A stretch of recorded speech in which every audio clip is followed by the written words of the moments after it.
आज का जो प्रोग्राम था ये 2 चीज़ों के लिए था। एक तो जो हमारी यूटी की इंडस्ट्रियल प्रमोशन स्कीम है, उसके अंतर्गत जो एलिजिबल इंडस्ट्रीज़ हैं उनको फाइनेंशियल इंसेंटिव्स दिए गए हैं। ये कई तरह के होते हैं, कैपिटल सब्सिडी, इंटरेस्ट सब्सिडी। वो हमने आज 99 इंडस्ट्रीज़ को 35 करोड़ के लगभग फाइनेंशियल इंसेंटिव रिलीज़ किए। जो दूसरा पार्ट है ईज़ ऑफ डूइंग बिज़नेस का, उसमें एक मॉडल रहा है हमारे कि जिसमें हमने 2 फेजेस में रेगुलेशंस को स्ट्रीमलाइन किया है, लिबरलाइज़ किया है। तो फर्स्ट फेज़ जो कि अब कंप्लीट हो चुका है, उसमें काफ़ी सारी जो रेगुलेटरी रिक्वायरमेंट्स थी जिससे इंडस्ट्री को दिक्कत आती थी, भागना पड़ता था, सर्टिफिकेट लाइसेंसिंग लेने पड़ते थे, उसको लिबरलाइज़ किया है। जैसे कि सेल्फ सर्टिफिकेशन लेके आए, कंप्यूटराइज सिंगल विंडो खोली, इन सब चीज़ों को किया गया था। और अब फेज़ 2 के अंतर्गत इसको हम और भी रिफॉर्म्स को डीप करेंगे। इसके अंतर्गत जो हमारी कई सारी अप्रूवल्स थी पहले जो 1-1 साल के लिए होती थी, उनको बढ़ा के उनका टाइम पीरियड बढ़ाया जाएगा। कई सारी रजिस्ट्रेशंस डीम्ड मानी जाएंगी, इंटीमेशन के बेस पे मानी जाएंगी। और एक थर्ड पार्टी सर्टिफिकेशन का एक जो रिफॉर्म है वो हम लाएंगे। तो हर बार अपने सर्टिफिकेट लेने के लिए आपको एक सरकारी इंस्पेक्टर के पास नहीं आना पड़ेगा।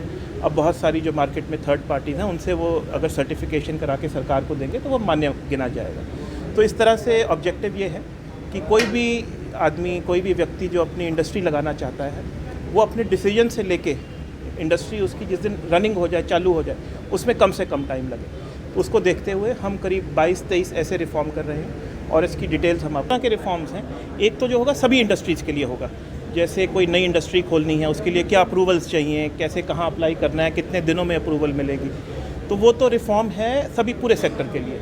इसके अलावा हमारे इंडस्ट्रीज़ डिपार्टमेंट ने एक एक्सरसाइज करके ये आइडेंटिफाई किया है कि यहाँ पे हाईएस्ट पोटेंशियल किस सेक्टर का है। जैसे हमने देखा कि टेक्सचराइजिंग जो यार्न होता है उसका 80% से ज़्यादा काम मैन्युफैक्चरिंग यहीं पे होता है। तो ये जो ऐसे सेक्टर्स हैं, इनमें ऑलरेडी जो हमारी स्कीम है उनके लिए हमने स्पेशल इंसेंटिव रखे हैं और as we go ahead department on a continuous basis ऐसे सेक्टर्स के लिए स्पेशल इंसेंटिव लाता रहेगा। IPS स्कीम का डिस्ट्रीब्यूशन हुआ है, लगभग 35 करोड़ गवर्नमेंट ने यहाँ पे आज डिस्ट्रीब्यूट किए हैं लोगों को। इसमें MSC भी है, लार्ज स्केल भी है, SSI भी है और सभी तरह की इंडस्ट्री, प्लास्टिक है, टेक्सटाइल है, पैकेजिंग है, सभी इंडस्ट्री ने इसका लाभ उठाया है।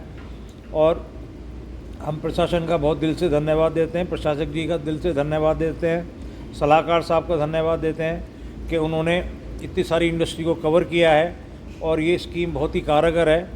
और सिलवासा साहब की जितनी भी दादरा नगर हवेली की इंडस्ट्री है, सबको इसका बहुत ज़्यादा फ़ायदा मिल रहा है और उम्मीद करेंगे ये आगे ऐसी चलती रहे और आगे आगे इंडस्ट्री को इसको फ़ायदा मिलता रहे।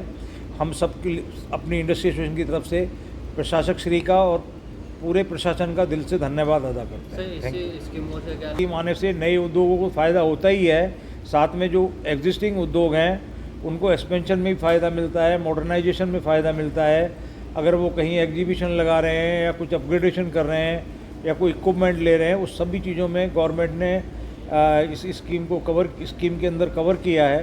तो उद्योग को इसका काफ़ी फ़ायदा है, नए उद्योगों के लिए भी और एक्सपेंशन के लिए भी।